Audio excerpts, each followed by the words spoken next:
नमस्कार। सहस्त्र ई education platform में आपका हार्दिक स्वागत करता हूं। मैं संदीप कुमार जायसवाल।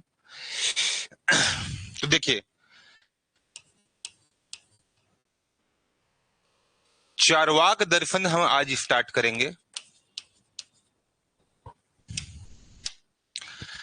हम जानते हैं कि भारतीय दर्शन में एक तो कहा जाता है षड दर्शन,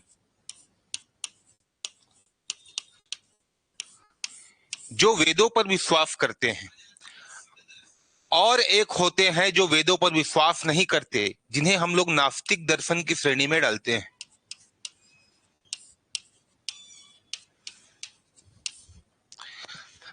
इन्हें हेटेरोडॉक्स कहते हैं और इन्हें ऑर्थोडॉक्स कहते हैं। हेटेरोडॉक्स के अंतर्गत जैन, बौद्ध और चार्वाक तीन प्रकार के दर्शन आते हैं: जैनिज्म, बुद्धिज्म एंड चार्वाक।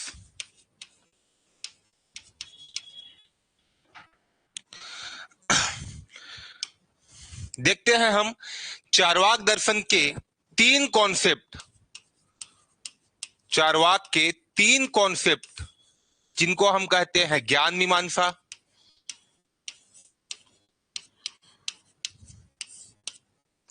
तत्व मीमांसा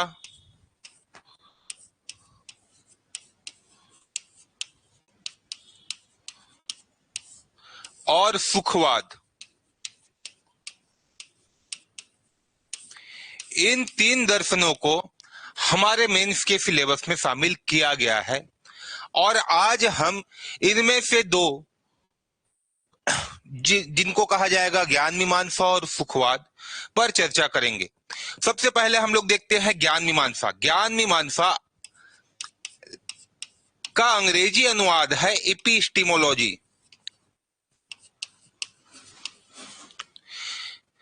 एपिस्टीमोलॉजी दो ग्रीक शब्दों से मिलकर बना है: एपिस्टीमी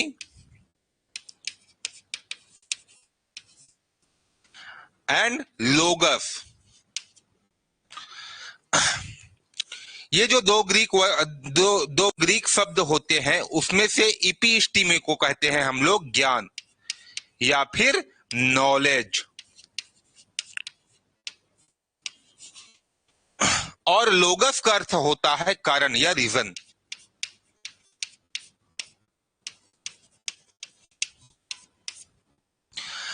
इस प्रकार हम जानते हैं कि ज्ञान का कारण क्या है। कहने का अर्थ यह है कि एपिस्टीमोलॉजी के अंतर्गत हम लोग यह जानते हैं कि हमारे ज्ञान का साधन क्या है। तो ज्ञान के साधन के लिए भारतीय दर्शन में चार प्रकार के प्रमाणों की बात की गई है।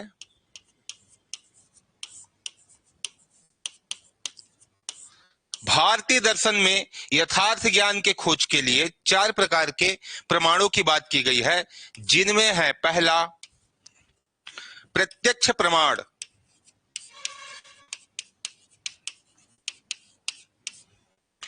दूसरा है शब्द प्रमाण,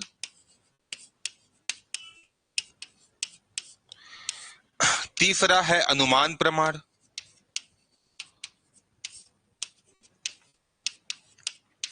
और चौथा है उपमान प्रमाण।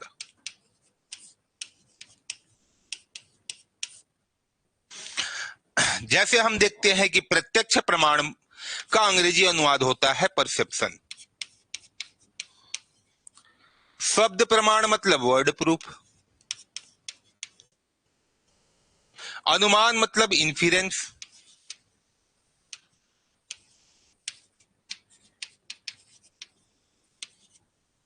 और उपमान का अर्थ होता है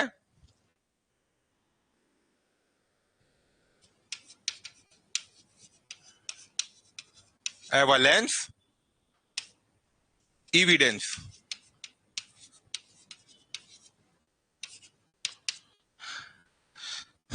तो चार्वाकों ने केवल प्रत्यक्ष प्रमाण को ही एक प्रमाण के रूप में स्वीकार किया है। चार्वाक दर्शन में केवल इनकी ज्ञान मीमांसा के अंतर्गत इन्होंने प्रत्यक्ष प्रमाण को ही एक प्रमाण के रूप में स्वीकार किया है और बाकी सभी को नकारते हैं।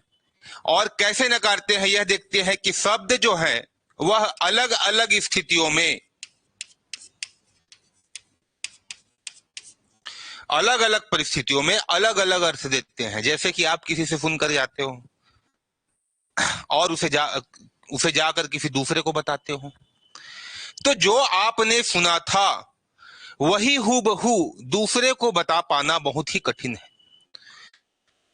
तो शब्दों में विषमता आ जाती है, जिससे जो सुने थे उसका अर्थ जो आपने दूसरों को बताया उससे अलग हो जाता है।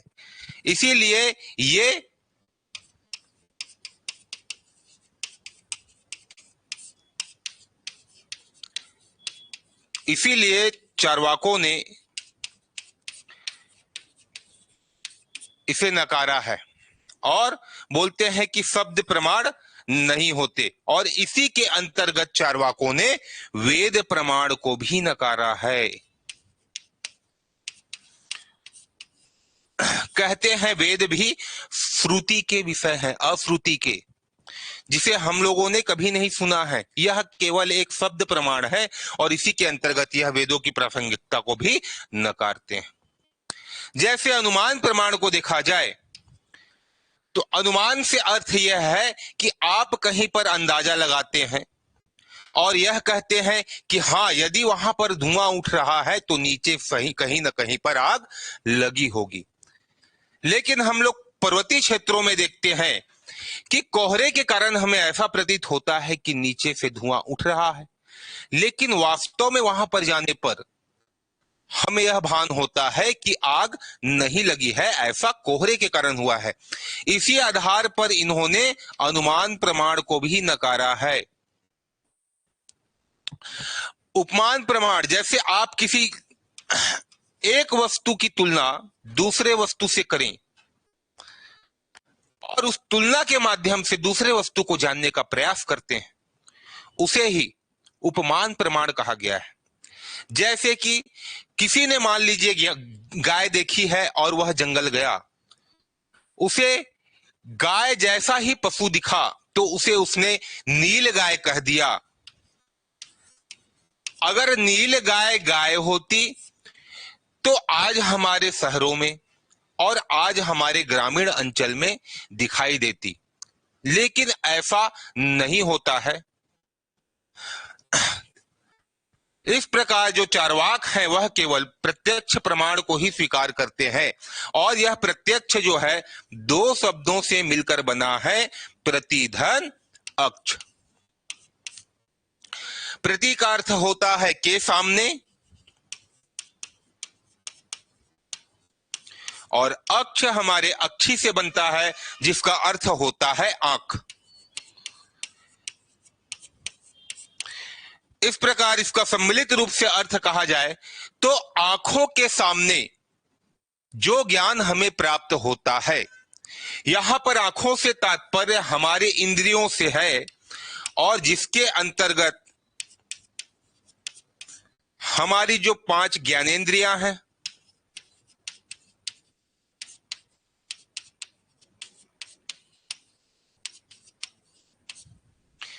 किससे किससे ज्ञान प्राप्त करते हैं हम लोग बताइए? अरे किसी को छूते हो ना, किसी को छूते हो तो किससे ज्ञान प्राप्त होता है? हाथों से या स्पर्श के माध्यम से। तो वही क्या है, हमारी ज्ञानेंद्रिय है। किसी को देखकर हम जान पाते हैं, किसी को सुनकर हम जान पाते हैं, कोई स्वाद लेकर जाना जाता है। जैसे आप कोई किसी वस्तु को यदि या कोई खाने की जो चीज है उसे आप खाएंगे तो क्या होगा? या तो खट्टा लगेगा या तो मीठा लगेगा और कुछ नहीं लगेगा तो, है ना, नमकीन लगेगा। तो खट्टा मीठा नमकीन जो भी है वह किससे प्राप्त होता है हमको? जीभ या मुख के माध्यम से। मुलायम कठोर, इसको यदि जानना है तो किससे जानोगे? स्पर्श करके, आंखों से देखकर और कानों से सुनकर। या फिर नाक से सूंघ कर, नाक से सूंघते हैं ना, तो नाक से सूंघ कर, ये 5 हमारी जो ज्ञानेंद्रियां हैं, इनसे जो प्राप्त ज्ञान होता है उसे ही प्रत्यक्ष ज्ञान के अंतर्गत रखा गया है और इसे बाह्य प्रत्यक्ष कहा जाता है। इसे क्या कहा जाता है? बाह्य प्रत्यक्ष।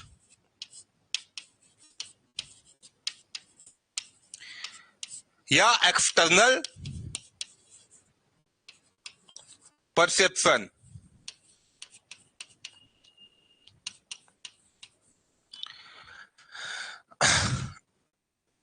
चार्वाकों ने प्रत्यक्ष ज्ञान के अंतर्गत मन को भी रखा है, क्योंकि मन हमारा सुख दुख सभी प्रकार की जो भाव आते हैं उनकी स्पष्ट अनुभूति कर सकता है, उसको महसूस कर सकता है।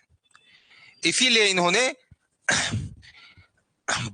आंतरिक प्रत्यक्ष या अभ्यंतर प्रत्यक्ष के अंतर्गत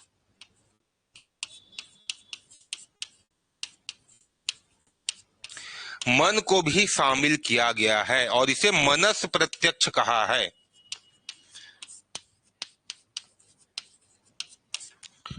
ठीक है, तो बाह्य प्रत्यक्ष में हम कैसे करते हैं?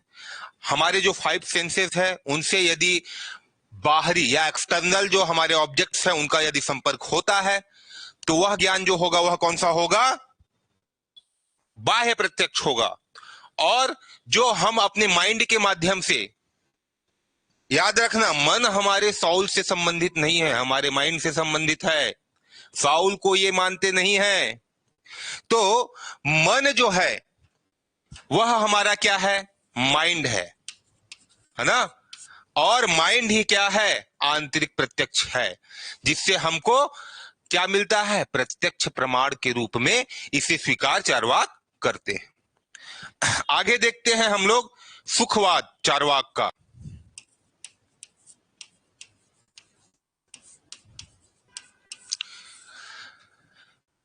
चार्वाकों का प्रसिद्ध कथन है, यावत जीवेत सुखम जीवेत ऋणम कृत्वा घितम पिबेत।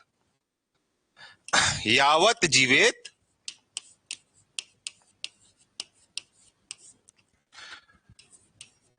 सुखम जीवेत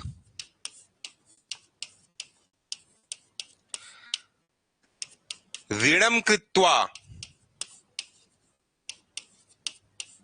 घृतम पिबेत।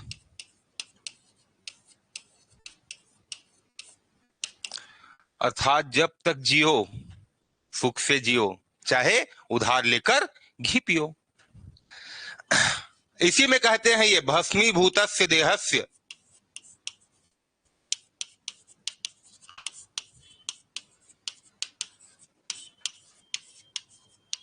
पुनः आगमनः कुतः। जो ये हमारा शरीर है वह एक बार जल जाने के बाद दोबारा वापस नहीं आता। तो इस प्रकार इन्होंने केवल सुख प्राप्ति के लिए मनुष्य को प्रयत्नशील रहने की बात अपने सुखवाद में की है। हम जानते हैं कि भारतीय दर्शन में 4 प्रकार के पुरुषार्थ होते हैं। भारतीय दर्शन में कितने पुरुषार्थ होते हैं? 4 प्रकार के पुरुषार्थ होते हैं, जिसे धर्म, अर्थ, काम और मोक्ष के रूप में जाना जाता है। किसके रूप में जाना जाता है? धर्म, अर्थ, काम और मोक्ष के रूप में जाना जाता है। और चार्वाक केवल इसमें से काम को ही एक पुरुषार्थ मानते हैं और कहते हैं काम एवैकः पुरुषार्थः।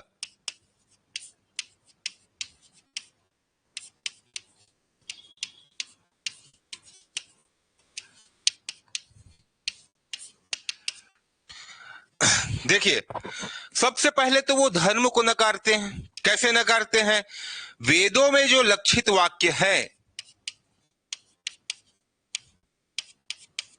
या वेदों में जो लक्षित कर्म है उन्हें ही क्या कहा जाता है, धर्म कहा जाता है। अब ये चारवाक जो है वह वेदों को ही नकारते हैं, तो धर्म वाला जो पुरुषार्थ है वह तो ऐसे ही हट जाता है। मोक्ष, मोक्ष से तात्पर्य जीवन से दुखों का पलायन होता है। किसका पलायन होता है?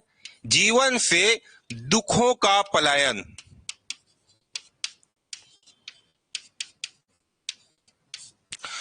और जीवन से दुखों का पलायन चार्वाकों के अनुसार तभी हो जाता है जब आदमी मर जाता है।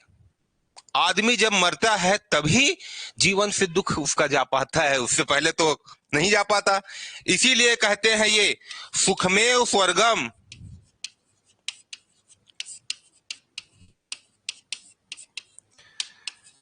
दुखमेव नरकम,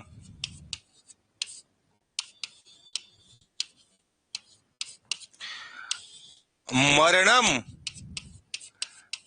एव अपवर्गः। इस मोक्ष को ही कैवल्य, निर्वाण या अपवर्ग के नाम से जाना जाता है। चार्वाकों के कथन के अनुसार सुख में ही स्वर्ग है और दुख में ही नरक है, और मरने के बाद, मर गए वही क्या है, मोक्ष है। मरने के बाद ही आपका दुख जाता है, और ये आत्मा को तो मानते ही नहीं है। और जब आत्मा को नहीं मानते हैं तो पुनर्जन्म को भी नहीं मानते हैं। तो इनका सुखवाद ऐसा है कि जो भी सुख मिलेगा आपको वह आपके जीवन के रहते तक ही मिल सकता है, उसके बाद तो नहीं मिल सकता। अर्थ को ये थोड़ा सा महत्व देते हैं, क्योंकि अर्थ क्या है, काम को प्राप्त करने के लिए सहायता प्रदान करता है। और इनके सुखवाद के अंतर्गत हम देखते हैं, यह कहते हैं कि आज का निश्चित सुख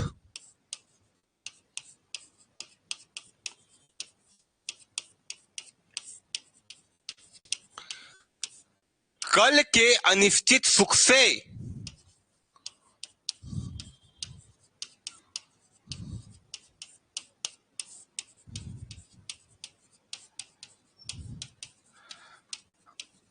अच्छा है। कहने का अर्थ यह है कि यदि आपको आज क्या मिल गया, कबूतर मिल गया, कबूतर मिल गया तो कबूतर ही खा लो। कल मोर मिलेगा इसकी आकांक्षा करना व्यर्थ है। और इसी के बारे में इनका कथन है, वर मध्य कपोतः न स्वो मयूरः। कहते हैं कि यदि आज आपको कबूतर मिला है तो आप उसी को खा जाओ। कल आपको मोर मिलेगा ऐसी संभावना करना या ऐसी कल्पना करना व्यर्थ है। दूसरा ये कहते हैं कि आपको दुखों से बचते हुए सुख की प्राप्ति के लिए सदैव प्रयत्नरत रहना चाहिए। क्या करना चाहिए? दुखों से बचकर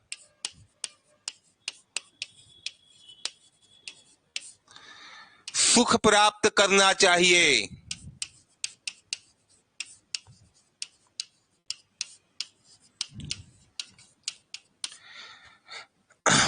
और इसीलिए ये कहते हैं कि जो सन्यासी या तप जो है वह हमको क्या देते हैं? दुख देते हैं। इसलिए आप इनको भी न करें। केवल आपको क्या प्राप्त करना है? सुख प्राप्त करना है। मतलब आप केवल सुख जिन कर्मों से आपको मिलता है वही कर्म करें, वही नैतिक कर्म है। जिनसे सुख मिलता है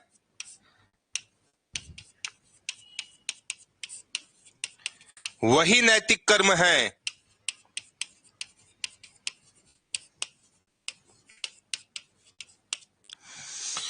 दुखों से बचने के लिए इन्होंने एक उदाहरण दिया है, जैसे मछली खाते हो ना, मछली।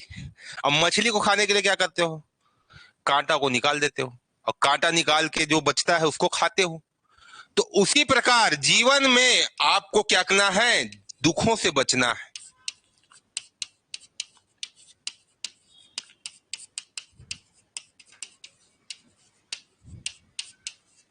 और सुखों के लिए क्या करना है, प्रयत्न करना है।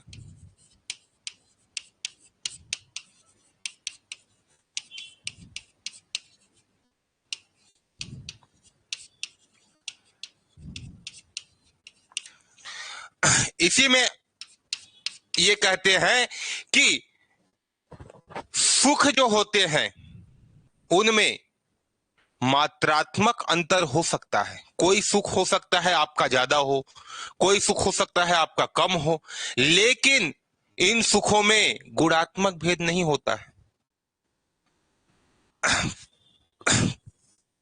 सुख कैसे अंतर हो सकते हैं सुखों में, मात्रात्मक अंतर हो सकते हैं। मात्रात्मक मतलब कोई सुख ज्यादा हो सकता है, कोई सुख कम हो सकता है,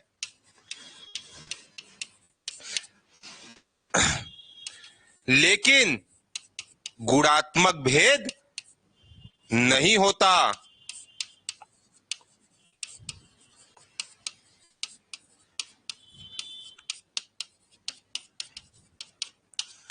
इनके लिए शराबी का सुख और सन्यासी का सुख दोनों एक समान है।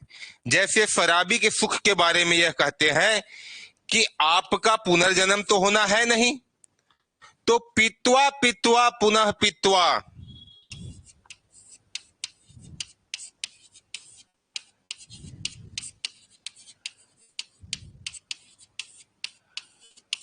अर्थात पियो पुनः पियो, यावत पतति भूतले,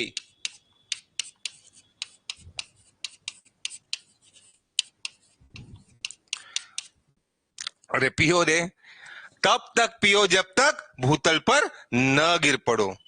उत्थाय च पुनः पित्वा,